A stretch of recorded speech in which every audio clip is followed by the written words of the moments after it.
अगर आप भी अपनी कार या बाइक से केदारनाथ जाने का प्लान बना रहे हैं तो यह वीडियो आपके बहुत काम आने वाली है, क्योंकि आज की इस वीडियो में मैं आपको प्रैक्टिकली दिखाने वाला हूं हरिद्वार से केदारनाथ तक का पूरा रोड ट्रिप एक्सपीरियंस। रास्ता कैसा है, कहां कहां रुकना चाहिए, कौन कौन से संगम पड़ते हैं, रोड कंडीशन कैसी मिलती है और पहाड़ों में ड्राइविंग करते समय किन बातों का ध्यान रखना चाहिए। साथ ही मैं आपको अपना पर्सनल एक्सपीरियंस भी बताऊंगा कि हम कहां कहां रुके, हमें कितना समय लगा और रास्ते में कौन कौन सी जगहें सच में वर्थ विजिट लगी। नमस्कार दोस्तों, मैं हूं आपका दोस्त सौरभ और आप देख रहे हैं आपका अपना YouTube चैनल सानिध्य ब्लॉग।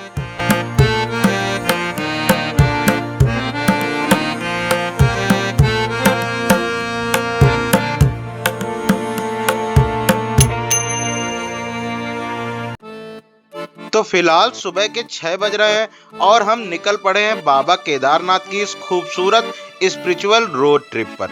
और सच कहूं दोस्तों, केदारनाथ की यात्रा सिर्फ एक मंदिर तक पहुंचने का सफर नहीं है, बल्कि रास्ते में पड़ने वाले पहाड़, नदियां, घाटियां और प्रयाग इस पूरी यात्रा को और भी यादगार बना देते हैं। तो चलिए शुरू करते हैं हरिद्वार से केदारनाथ तक की इस शानदार रोड जर्नी को। और दोस्तों, अगर आपको ऐसी ही दिल से बनाई गई इंफॉर्मेटिव ट्रेवल वीडियो पसंद आती है तो वीडियो को लाइक जरूर कर दीजिएगा। आपका एक लाइक और शेयर हमारे जैसे छोटे क्रिएटर्स को और मेहनत करने की हिम्मत देता है। मुझे नहीं पता, मुझे 2 मिलियन लाइक्स चाहिए। और अगर आप भी हमारे साथ ऐसी ही खूबसूरत यात्राओं का हिस्सा बनना चाहते हैं तो चैनल को सब्सक्राइब करके सानिध्य ब्लॉग परिवार का हिस्सा जरूर बन जाइए। दोस्तों, केदारनाथ जाने के लिए आपको सीधे केदारनाथ तक अपनी कार या बाइक लेकर नहीं जाना होता। केदारनाथ रूट पर आपकी प्राइवेट व्हीकल या टैक्सी सोनप्रयाग तक ही जाती है। हरिद्वार से सोनप्रयाग की दूरी लगभग 230 किलोमीटर के आसपास पड़ती है। इसके बाद सोनप्रयाग से गौरीकुंड तक लोकल टैक्सी से जाना पड़ता है और फिर वहां से शुरू होती है बाबा केदारनाथ की असली यात्रा।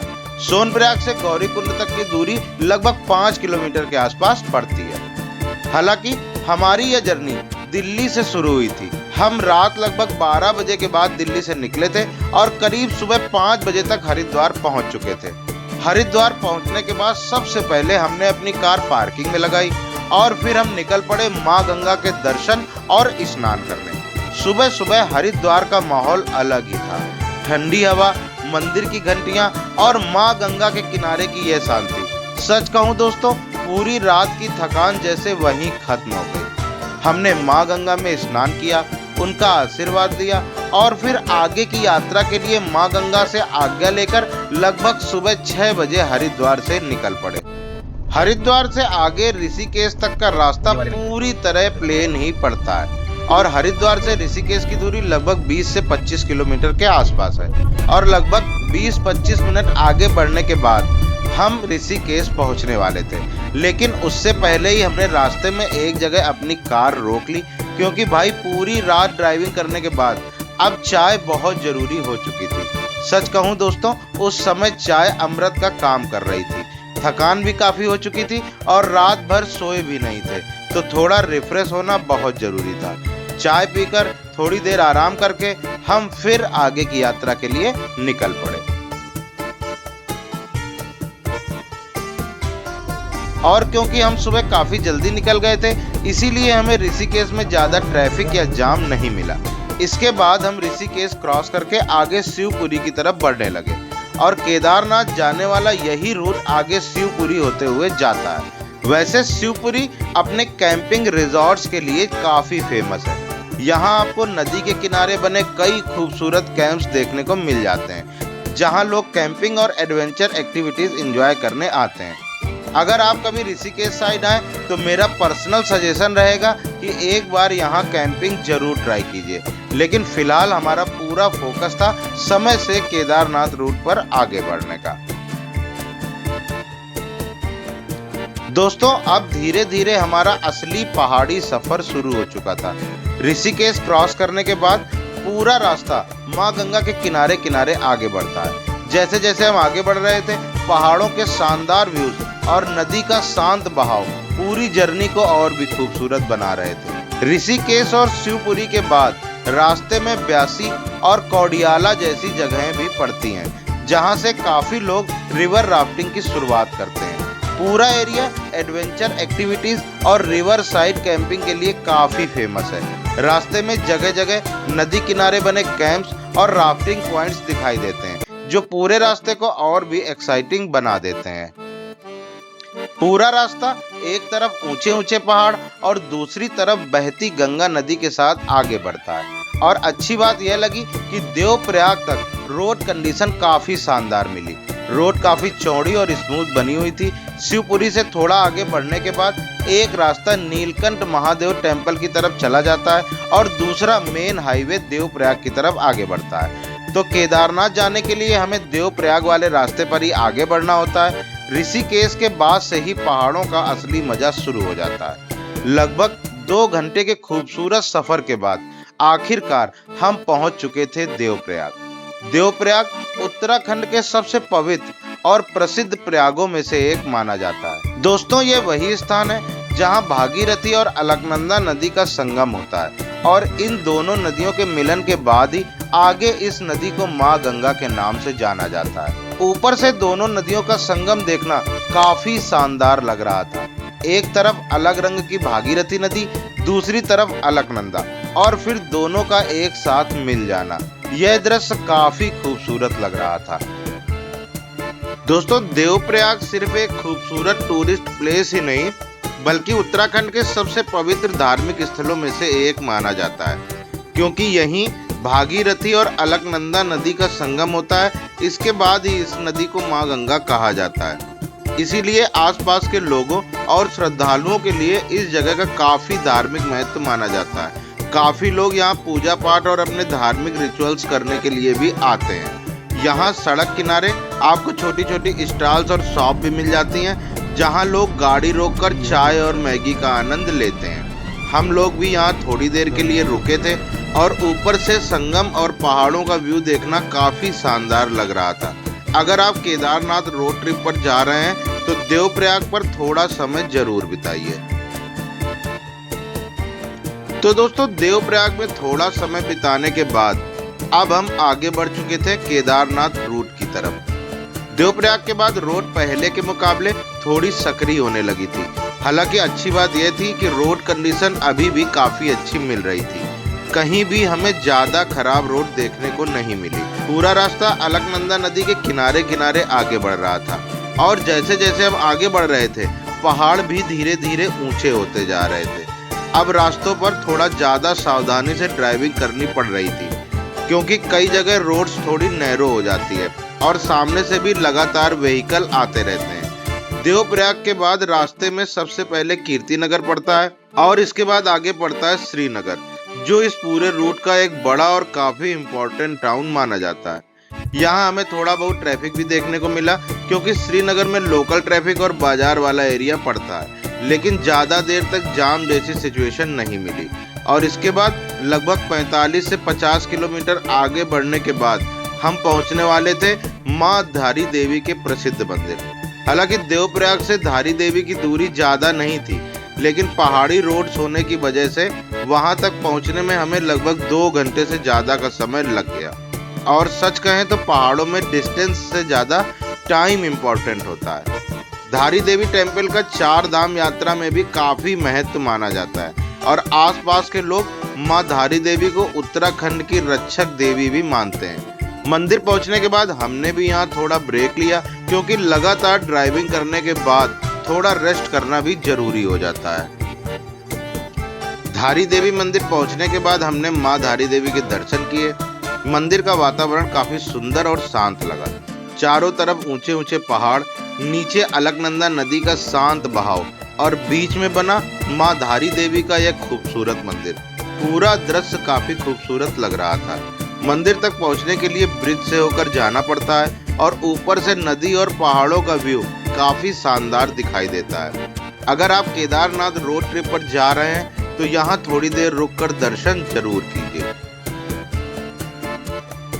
तो दोस्तों, मां धारी देवी के दर्शन करने के बाद अब हम आगे बढ़ चुके थे केदारनाथ रूट पर और लगभग 17-18 किलोमीटर आगे बढ़ने के बाद हमें केदारनाथ रूट का दूसरा प्रसिद्ध प्रयाग देखने को मिला, जिसे रुद्रप्रयाग के नाम से जाना जाता है। रुद्रप्रयाग उत्तराखंड के पंच प्रयागों में से एक माना जाता है और यहाँ अलकनंदा नदी मंदाकिनी नदी के साथ आकर मिलती है। दोनों नदियों का संगम ऊपर से देखने में काफी शानदार लगता है। एक तरफ पहाड़ों के बीच बहती मंदाकिनी, दूसरी तरफ अलकनंदा, और फिर दोनों नदियों का एक साथ मिल जाना, यह दृश्य काफी खूबसूरत दिखाई देता है।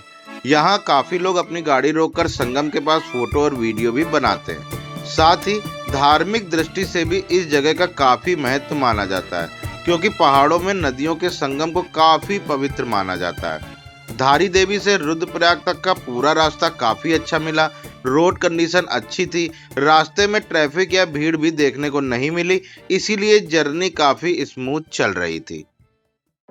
रुद्रप्रयाग के ही आगे रास्ता दो हिस्सों में बढ़ जाता है। एक रास्ता बद्रीनाथ की तरफ चला जाता है और दूसरा रूट केदारनाथ की तरफ। अगर हम बद्रीनाथ वाले रास्ते पर आगे बढ़ते तो हमें आगे कर्णप्रयाग, नंदप्रयाग और विष्णुप्रयाग जैसे बाकी प्रयाग भी देखने को मिलते हैं। और सच कहें तो बद्रीनाथ वाला रूट भी काफी खूबसूरत माना जाता है, लेकिन फिलहाल हमारी यात्रा बाबा केदारनाथ की तरफ थी, इसीलिए हम केदारनाथ वाले रूट पर आगे बढ़ गए। और दोस्तों, अगर आप चाहते हैं कि मैं बद्रीनाथ रोड ट्रिप और वहां के बाकी प्रयागों की भी पूरी वीडियो लेकर आऊं, तो नीचे कमेंट करके जरूर बताइएगा, क्योंकि वह रूट भी अपने शानदार व्यूज और खूबसूरत पहाड़ों के लिए काफी फेमस माना जाता है। दोस्तों, रुद्रप्रयाग के बाद हमारी जर्नी का अगला फेज शुरू हो चुका था। रुद्रप्रयाग से पहले तक हम लगातार अलकनंदा नदी के किनारे किनारे चल रहे थे, लेकिन रुद्रप्रयाग क्रॉस करने के बाद अब हमारा रास्ता मंदाकिनी नदी के साथ आगे बढ़ने लगा और यहीं से धीरे धीरे रोड कंडीशन भी बदलने लगी थी। रुद्रप्रयाग से सोनप्रयाग की दूरी लगभग 70 किलोमीटर के आसपास थी, लेकिन यही वह हिस्सा था जहां हमें सबसे ज़्यादा समय लगा। जैसे ही हम रुद्रप्रयाग से थोड़ा आगे बढ़े, एक जगह हमें इतना खराब रास्ता मिला कि कुछ देर के लिए ऐसा लग रहा था जैसे वहां रोड ही नहीं है। अगर आपके पास छोटी कार है तो ऐसे रास्तों पर आपको काफ़ी सावधानी से गाड़ी चलानी पड़ सकती है। हालांकि वहां रोड कंस्ट्रक्शन का काम चल रहा था और जब आप ये वीडियो देख रहे होंगे तब तक शायद वह रोड काफ़ी हद तक ठीक भी हो चुकी हो। लेकिन पहाड़ों में कब कहाँ रोड खराब मिल जाए और कहाँ लैंडस्लाइड की वजह से रास्ता खराब हो जाए, इस बारे में कुछ नहीं कहा जा सकता। और उस खराब स्ट्रेच और जाम को पार करने में हमें 3 से 4 घंटे का समय लग गया, क्योंकि वहाँ काफ़ी लंबा जाम लगा हुआ था। धीरे धीरे करके लोग अपनी गाड़ियाँ निकाल रहे थे। हालांकि उसके बाद हमें इतना खराब रास्ता फिर कहीं नहीं मिला, लेकिन रास्ते में कई जगह साफ दिखाई दे रहा था कि कुछ समय पहले वहां पत्थर गिरे होंगे और प्रशासन लगातार रोड को ठीक करवाने का काम कर रहा था। धीरे धीरे शाम होने लगी थी और इसी तरह आराम से ड्राइविंग करते हुए हम शाम के लगभग 6 बजे गुप्तकाशी पहुंच चुके थे। गुप्तकाशी पहुंचते पहुंचते सूरज भी छिप चुका था और तभी अचानक बारिश शुरू हो गई।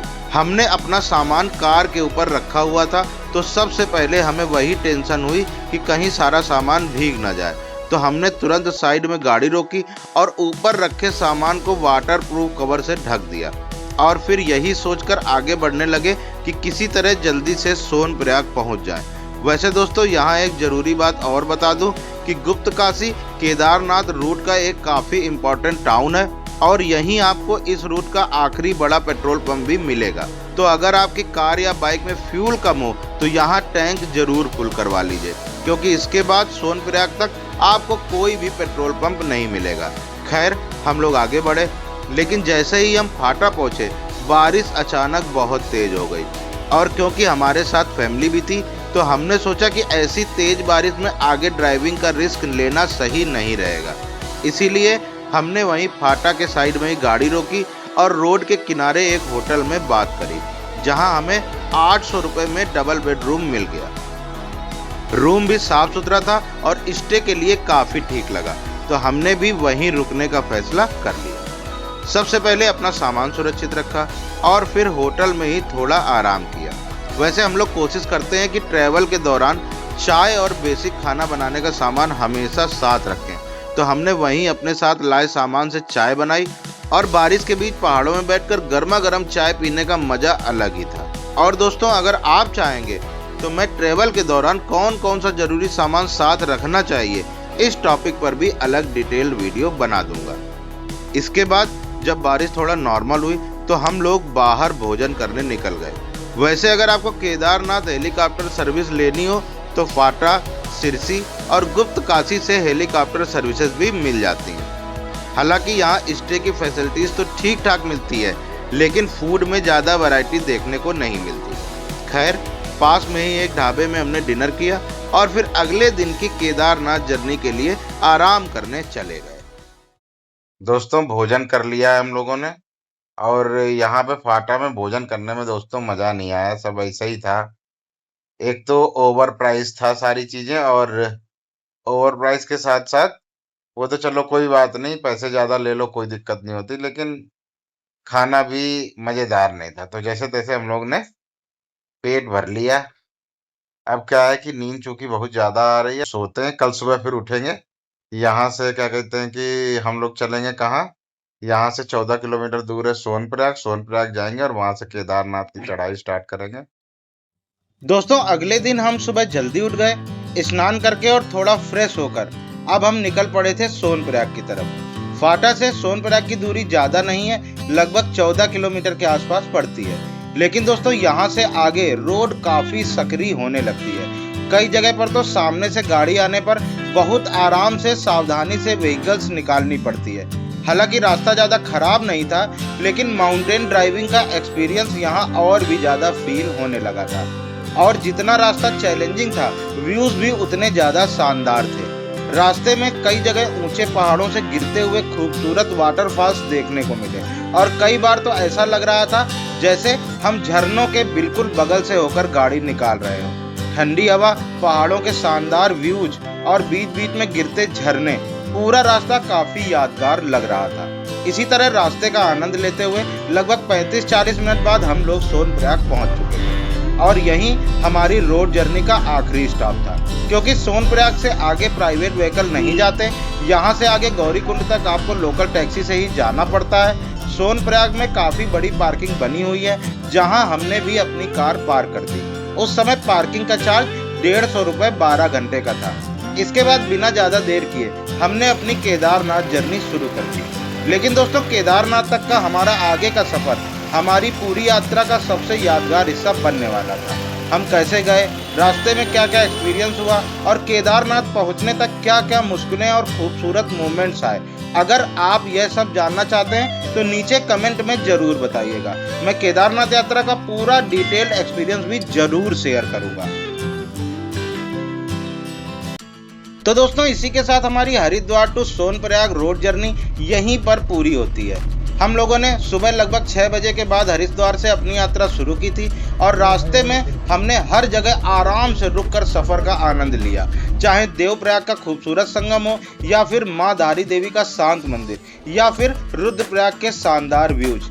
लेकिन रुद्रप्रयाग के बाद मिले लंबे ट्रैफिक जाम ने हमारा पूरा टाइमिंग का खेल बिगाड़ दिया था और उसके बाद ऊपर से बारिश शुरू हो गई, जिसकी वजह से हम उसी दिन सोनप्रयाग तक नहीं पहुंच पाए और हमें बीच रास्ते में फाटा में रुकना पड़ा। इसीलिए मैं हमेशा कहता हूं दोस्तों कि अगर आप हरिद्वार से केदारनाथ रोड ट्रिप शुरू कर रहे हैं तो सुबह जितना जल्दी हो सके निकल जाइए, क्योंकि पहाड़ों में मौसम कब बदल जाए, कहां ट्रैफिक जाम मिल जाए और कहां खराब रोड मिल जाए, इसके बारे में पहले से कुछ भी कहा नहीं जा सकता। और कई बार छोटी सी देरी भी पूरे सफ़र की टाइमिंग बिगाड़ देती है। बाकी दोस्तों, ये पूरी जर्नी अपने आप में काफ़ी शानदार रही और इस वीडियो में मैंने कोशिश की है कि मैं आपको सिर्फ व्यूज़ ही नहीं बल्कि प्रैक्टिकली पूरा रास्ता, रोड कंडीशन, टाइमिंग और ज़रूरी ट्रैवल इन्फॉर्मेशन भी बता सकूं। अगर ये वीडियो आपको हेल्पफुल लगी हो तो वीडियो को लाइक ज़रूर कर दीजिएगा और अपने उन दोस्तों के साथ ज़रूर शेयर कीजिएगा जो केदारनाथ रोड ट्रिप का प्लान बना रहे हैं। और अगर आप चाहते हैं कि मैं Kedarnath trek, Sonprayag to Gaurikund journey या पूरी केदारनाथ यात्रा का डिटेल्ड एक्सपीरियंस भी शेयर करूं तो नीचे कमेंट में ज़रूर बताइएगा। मिलता हूं आपसे अगले वीडियो में। मैं हूं आपका दोस्त सौरभ और आप देख रहे थे आपका अपना यूट्यूब चैनल सानिध्य ब्लॉग। हर हर महादेव।